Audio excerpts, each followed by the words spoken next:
We've been lied to. For years, we've been taught to see rest and play as some kind of distraction. No, that was all part of a massive historical gaslighting campaign.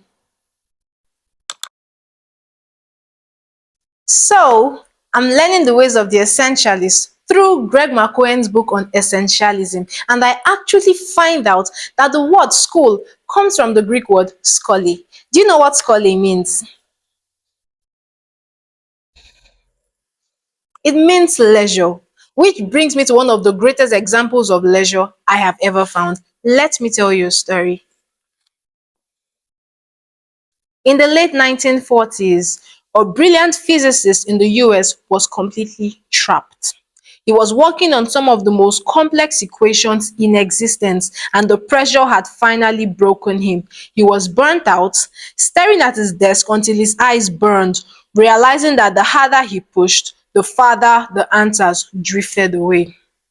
He reached a breaking point where he decided to finally give up on productivity entirely. So he walked into a university's cafeteria, sat down, and said to himself, I'm a failure anyway, I might as well enjoy being one. He wasn't there to work, he just wanted to watch the world. Suddenly, he saw a student throw a dinner plate into the air, and as it soared, it began to wobble. Most people would have looked away, but in that rare, unburdened state of play, he was completely mesmerized. He didn't see a chore, neither did he see a physics problem. Instead, he saw a dance. He pulled out a napkin and began scribbling simply for the sheer childlike joy of solving the mystery of the spin. And in that moment of useless play, the gears in his mind that had been locked shut by stress finally clicked.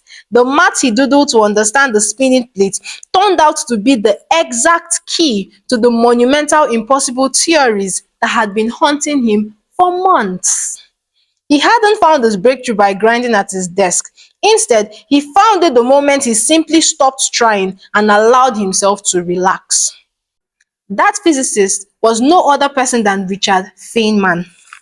And the useless note on the spinning plate became the foundation for his Nobel Prize-winning work on quantum electrodynamics.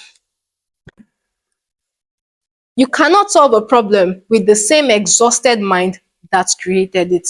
Play is not the tool for the lazy, rather, it's the fuel for the brilliant. A word of caution: do not confuse leisure for laziness. Hard work is the structure and play is the soul. You need the both of them to be essential. So, what are you going to do today that's going to be completely and beautifully useless?